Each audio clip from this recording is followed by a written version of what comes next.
गरीब आणि मध्यमवर्गीय यांच्या उद्धाराच्या मुद्द्यावरती शिक्षण आणि आरोग्य या संदर्भात पायाभूत सुविधा आहेत त्याच्यावरच राज्यकर्त्यांनी राजकारण्यांनी बोललं पाहिजे आणि काम केलं पाहिजे. हे सगळे मुद्दे जे आहेत जातीचे, धर्माचे, प्रांताचे हे पुढले 5 वर्ष बांधून ठेवले पाहिजेत, तरच या देशातल्या लोकांना नीट जगता येईल. नाहीतर लोक उपाशी मरतील. त्याचबरोबर हे जे काय संघर्ष आपण पेटवतो राजकारणी लोक, ते संघर्षातून परत एक नवीन उदयाला येणारी पिढी त्यात मारली जाईल. अशा प्रकारचा कोणताही कलह होऊ नये यासाठी लोकांनी जागरूक राहिलं पाहिजे आणि या भावनेच्या लाटामध्ये लोकांनी सुद्धा वाहून जाता कामा नये. हे आता अक्षय पाटील आहेत. विधान परिषदेची निवडणूक जाहीर झाली आहे. अशात भाजपने निवडणुका बिनविरोध न होता 3 पेक्षा जास्त उमेदवार उभे केल्यानंतर महाराष्ट्रात सी मोर म्हटलंय.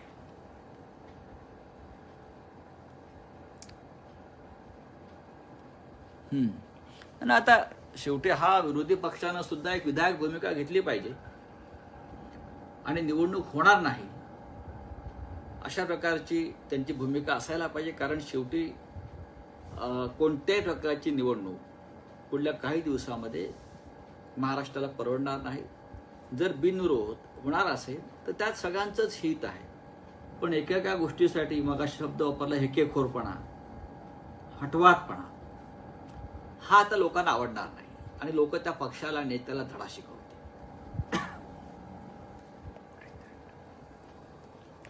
प्रश्न आहेत अविनाश कुवर यांचा आहे. अविनाश कुवर म्हणतात ते बरोबर आहे की राजकारण करू नये या सगळ्या विषयाचं. सध्या सम्राट मोरे म्हणतात महामारी संदर्भातलं उत्तर मगाशी दिलेलं आहे. संकेत देशपांडे म्हणतात पत्रकारिता क्षेत्रात नव्यानं योग इच्छिणाऱ्या विद्यार्थ्यांनी काय केलं पाहिजे? खूप वाचलं पाहिजे आणि नुसतं पुस्तकी पोपट होण्यापेक्षा बाहेर जाऊन सुद्धा प्रश्न समजून घेतले पाहिजेत, लोकांशी बोलत राहिलं पाहिजे. सध्या व्हॉट्सअप पत्रकारिता जी काय मी पाहत असतो, लोक व्हॉट्सअपवरती पत्रकारिता करतात, कॉप्या देतात. मी अजूनही म्हणतो कितीही नवीन यंत्र आणि टेक्नॉलॉजी आली तरी सुद्धा कागद आणि पेन याला पर्याय नाही. मी आजही रोज सकाळी उठून कागदालाच पेन लावतो. आता माझ्या बाजूला आपण पाहाल की लॉकडाऊनच्या काळामध्ये 40-45 दिवस झाले मी जातो माझ्या कार्यालयात सामनामध्ये, पण थोडा उशिरा आता वेळ जातो. पण हा इथे रोज सकाळी अग्रलेख माझ्या इथे बसून लिहितो मी कागदावर. इतर काही लिहितो, मी स्वतः बातम्या लिहितो, इतर विषय लिहितो. लिहत राहिलं पाहिजे, हात लिहिता पाहिजे. हात लिहिता असेल तर हृदय आणि मेंदू काम करतं, पत्रकाराचं, लेखकाचं. लिहत राहा. पहिल्या झटक्यात तुम्ही फार मोठे पत्रकार किंवा हे होणार नाही.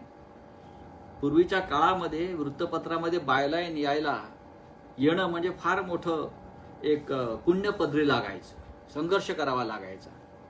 आज सहज तुमचे नाव आम्ही पाहतो, टीव्हीवर दिसतात मुलं, या सोशल मीडियाच्या माध्यमातून दिसतात, वृत्तपत्रात हल्ली पटापट नावं येतात. फार सोपं झालंय. सोपं झालं म्हणून कष्ट करण्याचं तुम्ही थांबवू नका. सुधीर काकडे आहेत. त्यांचं म्हणणं प्रश्न चांगला आहे की महाराष्ट्र मिळवण्यासाठी अनेकांचं योगदान आहे आणि हे भारतीय जनता पक्षाचे लोक वेगळ्या विदर्भाची मागणी करतायत. मागणी करत जरी असले वेगळ्या विदर्भाची तरी ते मीठ खातायत संपूर्ण महाराष्ट्राचं, अखंड महाराष्ट्राचं. मुंबईत बसून राजकारण करतात.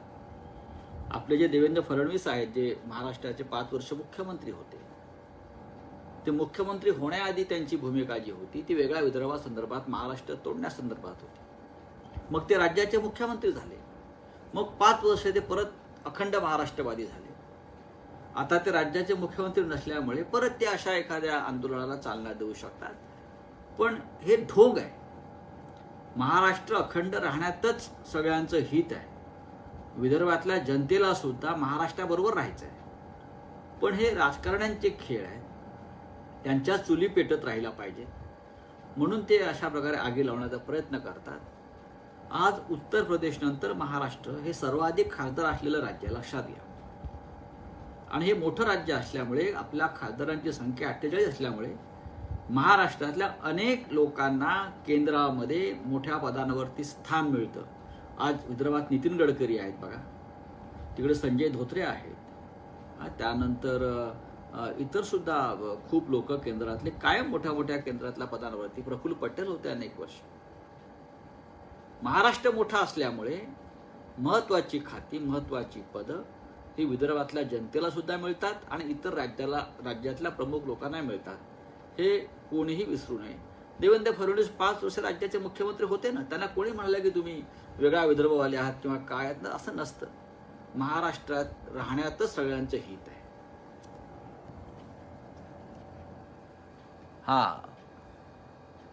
पत्रकार ते राजकारण या तुमच्या प्रवासाबद्दल सांगा असं योगेश गोसावी म्हणतायत. दुसरं नामदेव भागेले म्हणतायत, सर तुमचं स्वप्न आहे की जे सत्यात तुम्हाला आणायचं आहे. बरं, पूर्वेश राव सुद्धा बघतायत. बरं नाही, महाराष्ट्राचं संदर्भात स्वप्न असायला पाहिजे आपलं. आपले प्रश्न सगळ्यांचे फार चांगले आहेत आणि आता मी पाहतोय की लाईव्ह येणाऱ्यांची संख्या हळूहळू वाढत चाललेली आहे. ही चांगली गोष्ट आहे की लोकांना या सगळ्या विषयामध्ये इंटरेस्ट असतो, लोक पाहत असतात, नवीन मुलं ऐकत असतात. हे पोपट पवार आहेत, कल्याणी अन्यथा करोना आपत्ती काळामध्ये धार्मिक राजकारण बघायला मिळते, दुर्दैवाने हे मिळते, होऊ नये. शेतकऱ्यांचा प्रश्न मनोज वाडगावकरांनी मांडलेला आहे. नवनाथ मंडलिक आहेत, त्यांचं म्हणणं आहे की करोनानंतरच्या निवडणुकांमध्ये ज्या महानगरपालिका निवडणुका होणार आहेत त्या शिवसेना भाजपबरोबर लढेल की काँग्रेस राष्ट्रवादी बरोबर लढेल. मला असं वाटतं की आता एक महाराष्ट्रामध्ये राजकीय व्यवस्था निर्माण झाली. ती राजकीय व्यवस्था तशीच ठेवून दुसऱ्या कोणाबरोबर युती करून निवडणुका लढणं याला बेईमानी म्हणतात आणि शिवसेना अशा प्रकारची बेईमानी करणार नाही. जी राजकीय व्यवस्था आता दिसते त्या व्यवस्थेमध्ये एकत्र येऊन निवडणूक लढणं हे महाराष्ट्राच्या हिताचं आहे आणि सरकार टिकणं आणि टिकवणं ही जबाबदारी सुद्धा आमच्या सगळ्यांची आहे.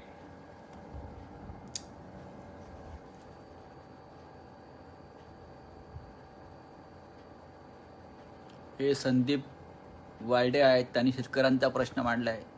सरकार त्यात लक्ष घालत आहे, शरद पवार स्वतः लक्ष घालत आहेत. हे निलेश म्हणून आहेत काळे, त्यांचा फार प्रश्न चांगला आहे की या करोनाच्या काळामध्ये देवेंद्र फडणवीस सतत राजभवनावर जात आहेत, त्याच्यावर त्यांची प्रतिमा डागाळते का, हा त्यांचा प्रश्न आहे. या प्रश्नावरती मी वारंवार लिहिलं आणि बोललो आहे की विरोधी पक्षनेत्याची प्रतिष्ठा या सगळ्या प्रकरणामध्ये फार खालावली जाते आणि त्यांच्यामुळे राजभवन हे राजकारणाचा अड्डा होतोय की काय अशी शंका लोकांच्या मनामध्ये येते आहे. देवेंद्र फडणवीस यांनी महाराष्ट्रामध्ये 5 वर्ष मुख्यमंत्री म्हणून उत्तम प्रकारे काम केलं असं मी मानणारा माणूस आहे. आज लोकशाही संकेतानुसार ते मुख्यमंत्री होऊ शकलं नाही, म्हणून एवढं वैफल्यग्रस्त कोणी होऊ नये. उत्तम विरोधी पक्षनेता म्हणून त्यांनी आपली छाप पाडली पाहिजे आणि पुढल्या संधीची वाट पाहत त्यांनी काम करत राहणं हे त्यांच्यासाठी फायद्याचं आणि सोयीचं आहे.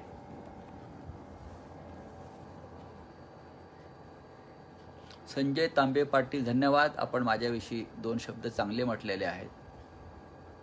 सुधीर काकडे म्हणतात, मुंबईने देशातल्या कित्येक राज्य पोचले आणि आज जेव्हा इथे करोना वाढला तेव्हा राज्याचे लोक महाराष्ट्रातील बहुतेक त्यांना पुढे असं म्हणायचं आहे की सोडून चाललेले आहेत की काय. हो, चाललंय दुर्दैवानं. शेवटी महाराष्ट्र टिकवण्यासाठी महाराष्ट्रावरती आलेलं संकट हे परतवून लावण्यासाठी इकडला जो सच्चा भूमिपुत्र आहे, या मातीवर प्रेम करणारा जो खरा माणूस आहे, तोच छातीचा कोट करून उभा राहतो. हे आपण गेल्या अनेक वर्षापासून पाहतो. बाकी मोठा वर्ग इथे येतो पोटापाण्यासाठी आणि जेव्हा त्याची पोटापाण्याची साधनं बंद होतात तेव्हा तो महाराष्ट्राला पाठ दाखवून निघून जातो. हे आपण आता ह्या निमित्तानं पाहिलं. पण हे इतर सुद्धा राज्यात घडलेलं आहे.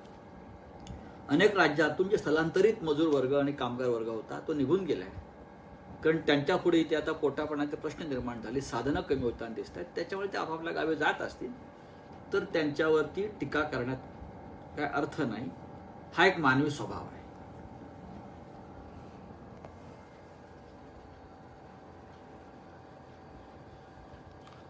हे स्वप्नील कुमावत म्हणतात आजच्या परिस्थितीत आंबा शेतात पडून आहे, त्याला योग्य भाव मिळत नाही. अनेक अशी पिकं जी आहेत, आंबा असेल, काजू असेल, द्राक्ष असतील, इतर फळं असतील, याचं प्रचंड नुकसान झालं आहे करोनामुळे. आणि शेतकरी हा नेहमी संकटात सापडतो दुर्दैवानं. त्यातून सरकार मार्ग काढेल.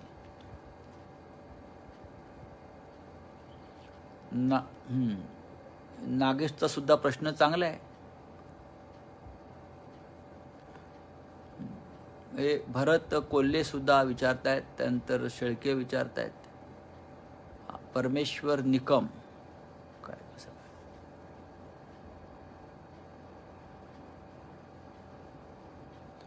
कृष्णा यादव म्हणतात की मी पत्रकारितेचे विद्यार्थी असून मी काही वृत्तपत्रात बघितलं की ते जरी कोणाचे मुखपत्र नसले तरी एखाद्या पक्षाची बाजू सतत मांडतात.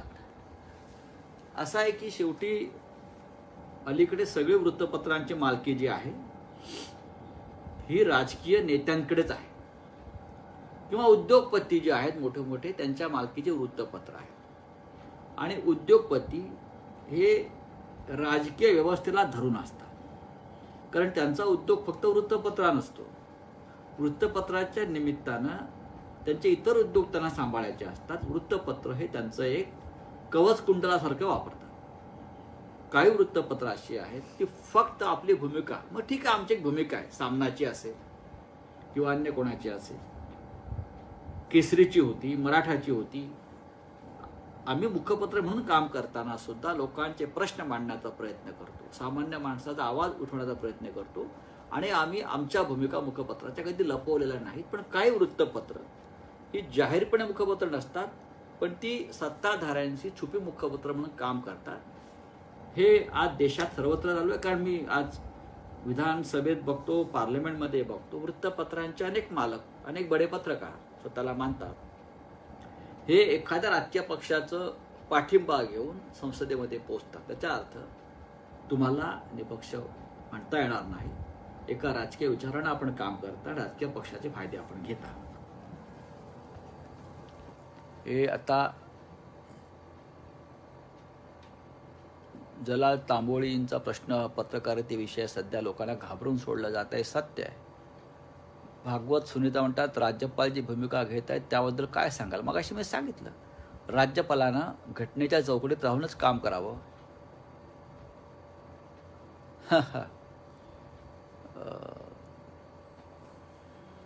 संदीप व्यंकट शेळके म्हणतात निलंगा तालुक्यातील कोतल शिवणी भागात लाईट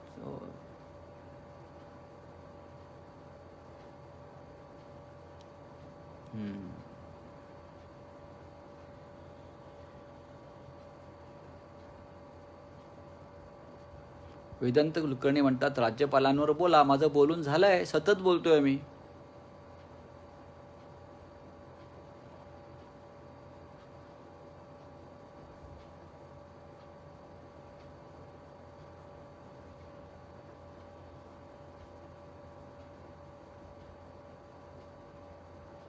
राहुल मणेरीकर म्हणतात सर राज्यात करोनाचा संघर्ष आहे, निवडणुका आहेत.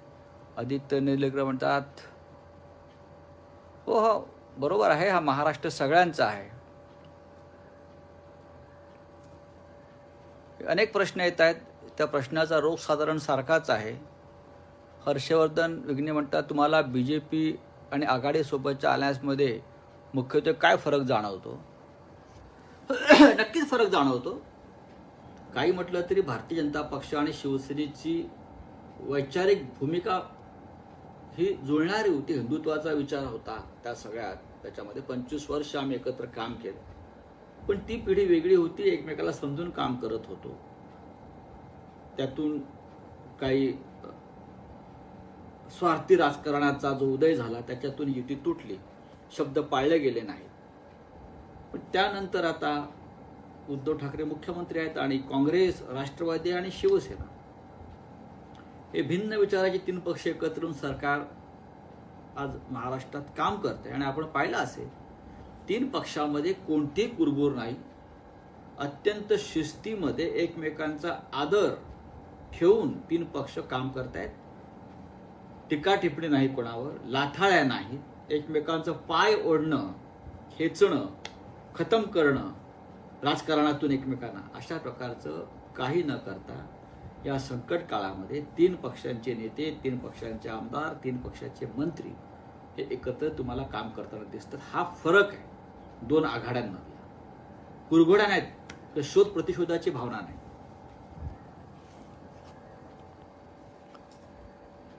राजेश शिंदे म्हणतात, अर्णब गोस्वामी खरंच पत्रकारिता करतात का हे स्वतः जनतेने ठरवायचं आहे. जे त्यांना ऐकतात, जे त्यांचं पाहतात, त्यांनी ठरवायचं आहे. अशा प्रकारची पत्रकारिता करू नये.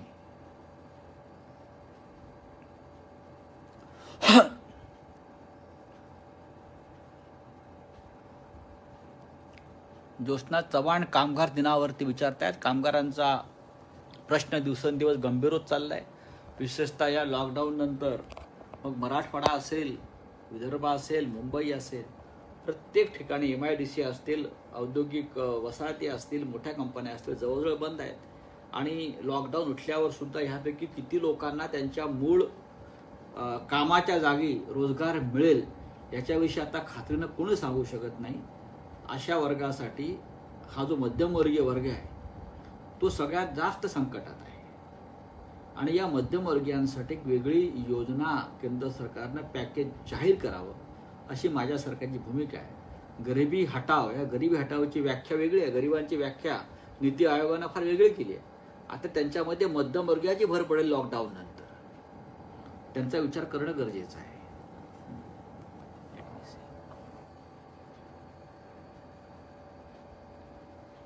तुम्ही खासदार, नेते, संपादक, कुटुंब प्रमुख अशा आघाडी एकाच वेळी कशा सांभाळता असा प्रश्न MGM college journalism and mass कम्युनिकेशनच्या मुलांनी विचारलेला आहे. ज्याला जमतं त्याने ते करावं, ज्याला जमत नाही त्याने करू नये. पण घर महत्त्वाचं, कुटुंब महत्त्वाचं आहे. आणि माझ्यासाठी राजकारणापेक्षा पत्रकारिता महत्त्वाची आहे. संदीप पवार एक प्रश्न विचारतायत. सुधीर काकडे, पोलीस दलाला मोठा धोका त्यांनी निर्माण झालाय, खरं आहे ते?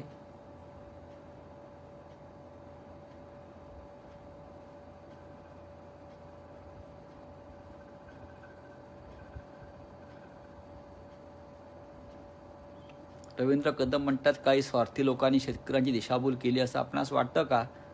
शेतकऱ्यांसंदर्भात कायम एक राजकारण होत राहिलेलं आहे. पण आपण पाहिला असेल की उद्धव ठाकरे हे जेव्हा मुख्यमंत्री नव्हते तेव्हाही त्यांनी सरकारची भूमिका सातत्यानं, शेतकऱ्यांची भूमिका मांडली, कर्जमुक्तीची भूमिका मांडली. आणि आताही त्यांनी आल्याबरोबर त्यांचं काम केलेलं आहे.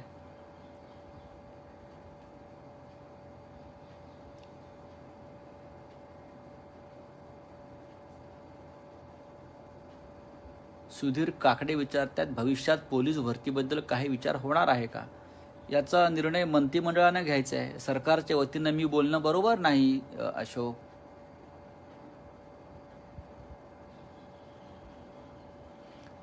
राज खंडागळे म्हणतात की सध्याच्या राजकारणात असं बोललं जात आहे की उद्धव साहेब मुख्यमंत्री असले तरी रिमोट पवार साहेबांच्या हाती आहे. यावर आपलं काय म्हणणं आहे? हा प्रश्न अनेकदा चर्चेला आलेला आहे.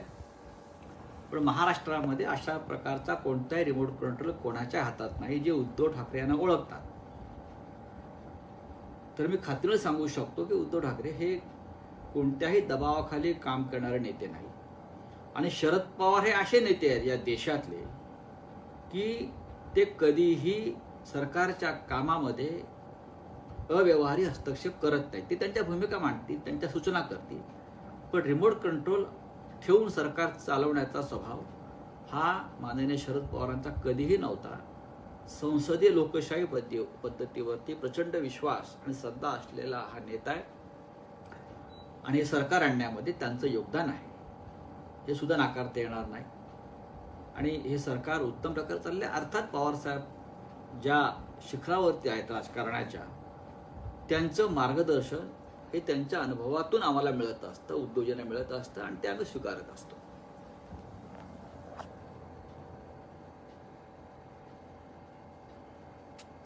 आताच्या आर्थिक आव्हानांना माध्यमांनी कसं तोंड द्यावं? आगामी काळात जाहिराती कमी होतील, मग व्यवसाय म्हणून परिणाम पत्रकारांविषयी वगैरे प्रश्न आहे. MGMच्या विद्यार्थ्यांचा आहे. ही चिंता सगळ्यांना सतावते आहे. कारण शेवटी वृत्तपत्र ते जे उत्पादन जी किंमत आहे, जर आपण प्रोडक्शन कॉस्ट म्हणतो, ते दिवसेंदिवस वाढत चालले. न्यूज प्रिंट वाढतोय, सगळ्याच वाढत आहे. आणि फक्त खपाचे आकडे वाढले म्हणून हा व्यवसाय का फायद्यामध्ये नाही आहे, तर शेवटी जाहिरातींचं उत्पन्न इतर काही माध्यमातून जेव्हा आपण उलाढाली करतो तेव्हा हा व्यवसाय स्थिर राहतो आणि एका मोठ्या वर्गाला रोजगार प्राप्त होतो. आता या करोनानंतरच्या संकटामध्ये सगळं जग बदलताना दिसेल. मग असेच म्हटलं, वृत्तपत्रांचं जग बदलताना दिसेल. जाहिरातीचं उत्पन्न कमी होणार आहे, हे स्वीकारलं पाहिजे. वृत्तपत्रांची पानं कमी होतील, हे स्वीकारायला पाहिजे. गेल्या 40-45 दिवसातले काही दिवस वृत्तपत्र येत नव्हते, तेव्हा माझ्या समोर भीती अशी होती की लोकांची वृत्तपत्र वाचण्याची सवय जर अशा तऱ्हेने संपून गेली तर पत्रकार आणि वृत्तपत्र ही जमातच शिल्लक राहणार नाही.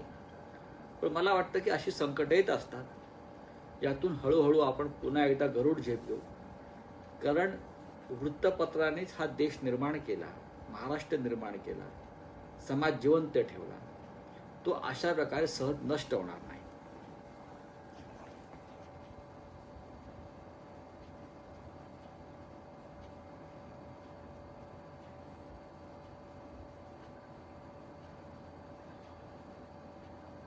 सुमित अनिता शिवचरण म्हणतात, तुमच्यामध्ये बाळासाहेब ठाकरेंना कोणते गुण दिसले होते, त्यानंतर तुमच्यावर मोठी जबाबदारी देण्यास सुरुवात केली? हा प्रश्न आहे. आता बाळासाहेब हे माणसं पारखण्यामध्ये किंवा माणसांना घडवण्यामध्ये फार पटाईत होते. त्याने आम्हाला घडवलं. जेव्हा त्यांनी मला संपादक केलं सामनाचं, तेव्हा माझं वय 28 वर्ष होतं. फक्त लिखाणामध्ये किंवा पत्रकारितेमध्ये मी काम करत होतो, पण सामनाचा संपादक पद द्यावं इतका मोठा नव्हतो. पण बाळासाहेबांमध्ये एक कौशल्य असं होतं की ते दगडाला आकार देणारे नेते होते. त्यांनी अनेक माणसं घडवली, आपल्याला हवी तशी निर्माण केली त्या पद्धतीने. त्यातला मी एक आहे. त्यांनी मला संपादक म्हणून उभा केला आणि घडवला. तो आजपर्यंत मी टिकून आहे. सामनामध्ये मला 30 वर्ष झाली संपादक म्हणून. ही बाळासाहेब ठाकरेंची पुण्याई असं मी मानतो आणि ती तशीच राहील.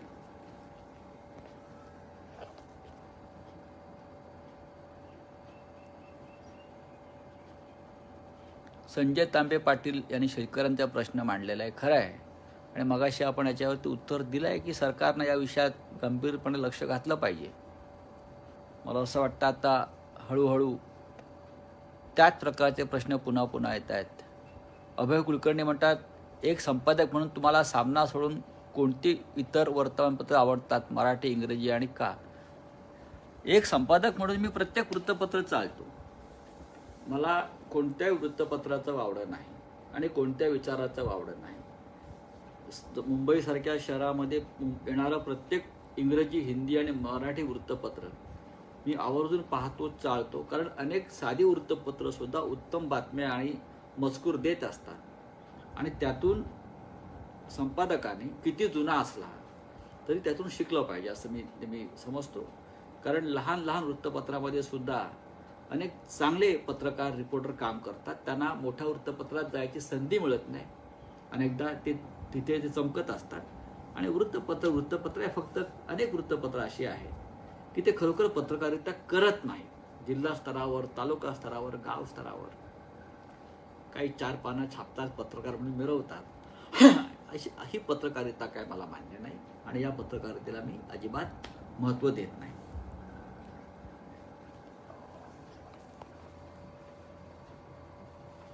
मराठी माणसाला स्वतःच्या हितासाठी येणारा काळात हो असा रवींद्र पाटलांचा प्रश्न आहे.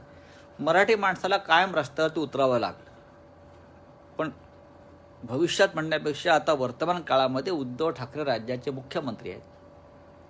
आपण चांगल्या अपेक्षा ठेवल्या पाहिजेत. यासाठी काय मराठी माणसासाठी ज्याने शिवसेनेची स्थापना केली त्या बाळासाहेब ठाकरेंचे ते चिरंजीव आहेत.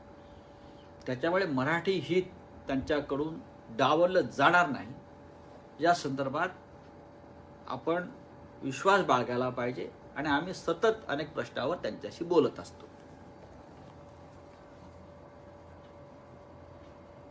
उद्धव ठाकरे कणखर भूमिका घेत नाहीत काय सांगाल? वेदांत कुलकर्णी म्हणतात नाही, उद्धव ठाकरे यांच्या भूमिका अत्यंत कणखर आहेत. अनेकदा ते समोरून बोलत नसतील पण मंत्रिमंडळाच्या बैठकीत असतील किंवा इतर त्यांची आता कामाची पद्धत मला माहिती आहे. अनेक कठोर निर्णय त्यांनी घेतलेले आहेत आणि महाराष्ट्राचा मुख्यमंत्री म्हणून त्यांना अनेक विषयांवरती कठोर पावलं उचलावीच लागतील. गणेश जाधव म्हणतात एमजीएमचे आत्ताच आलेल्या माहितीनुसार लॉकडाऊन वाढवण्यात आलाय, त्यामुळे आपल्या अर्थव्यवस्थेवर त्याचे परिणाम होतील. नक्कीच परिणाम होतील. लॉकडाऊनमुळे परिणाम सुरू झाले आहेत, परिणाम होतील. अर्थव्यवस्था कोलमडून पडेल की काय अशी परिस्थिती निर्माण झालेली आहे. मगाशी म्हटलं की उद्योगच बंद आहे, व्यापार बंद आहे, व्यवहार बंद आहे, मार्केट्स बंद आहेत, लोकांच्या हालचालींवरती बंदी आहे. अनेक उद्योग, मग विमान वाहतूक असेल, टुरिझम असेल, ट्रॅव्हलिंग असेल, सगळे एक फार्मास्युटिकल्स उद्योग सोडले, खाण्यापिण्याचे काही विषय सोडले तर सगळ्या उद्योगांवरती त्याची संकटाची झळ बसते. करोनाचा राष्ट्रीय राजकारणावरती काय परिणाम होईल असा प्रश्न एमजीएमचे विद्यार्थी विचारतात. करोनाचा राष्ट्रीय नाही तर जागतिक राजकारणावरती परिणाम होताना मला दिसतोय आणि करोनाचं राजकारण न करता शांतपणे काम करणं, देशाचा राज्याचा विचार करून तरच आपला सगळ्यांचा यापुढे आपला तग धरता येईल. सगळ्याच राजकीय पक्षाने या विषयावरती गंभीरपणे विचार केला. काही दिवस निवडणुकांचा विचार बाजूला ठेवला पाहिजे. ओंकार पवार म्हणतात तुम्हाला शायरी वाचण्याची आवड आहे? हो, मला वाचण्याची शायरी आवड आहे, छान असतात.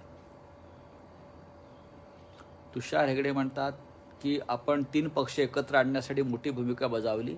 हे करत असताना आपल्यावरती मोठा ताण आला का? नक्कीच ताण असतो, कारण शेवटी एका विचारातून दुसऱ्या विचारात परिवर्तन आपल्याला करायचं. आपला पक्ष जो किमान 50 वर्ष एका विचारानं चालला तो दुसऱ्या विचाराच्या पक्षाशी आपल्याला त्याची सांगड घालताना त्रास होतो. पण शेवटी महाराष्ट्राच्या हितासाठी आणि पक्षाच्या अस्तित्वासाठी या गोष्टी कराव्या लागल्या.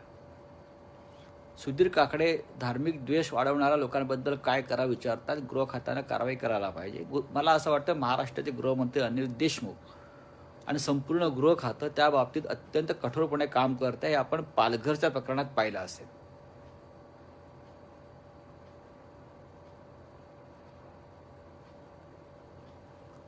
गणेश पाटील म्हणतात तुमच्या मागील क्राईम रिपोर्टिंग विषयीचा अनुभव. आता क्राईम रिपोर्टिंग मी त्या काळात करत होतो, तेव्हाचं क्राईम गुन्हेगारी विश्व फार वेगळं होतं.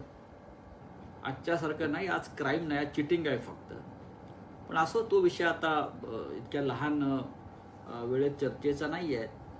फार मोठा कालखंड मी त्या संपूर्ण वातावरणामध्ये घालवला, त्याच्यावरती पुस्तकं लिहिली, लिखाण केलं.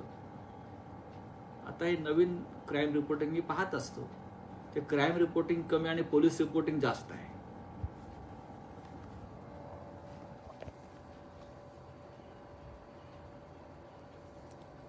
वेदांत नॅब म्हणतात आज महाराष्ट्र दिन आहे.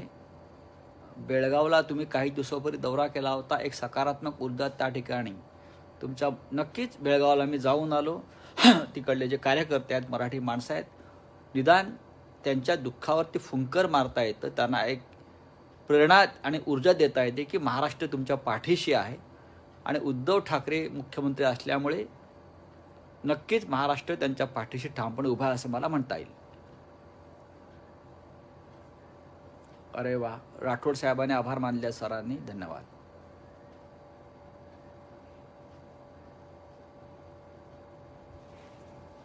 चला, 1 तास आपण बोललेलो आहोत. आता माझ्या बोलण्याचा कंटाळा तुम्हाला येऊ नये फार, पण हे काय मी या आजच्या या तुमचं जे काय लाईव्ह हा जो प्रकार, त्यातून मला सुद्धा काही गोष्टी शिकता आल्या.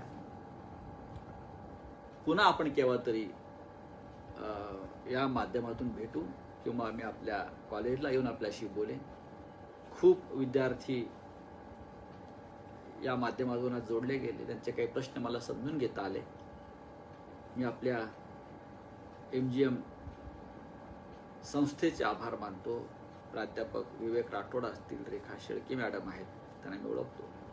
मी सगळ्यांचे आभार मानतो. आणि जे विद्यार्थी किंवा जे बाहेरचे सगळे लोक चाहते या निमित्तानं अनेक प्रश्न मला विचारत होते, जोडले गेले, त्या सगळ्यांच्या प्रश्नाला मला उत्तरात देता आली नाही, पण आपल्या भावना मी समजून घेतो.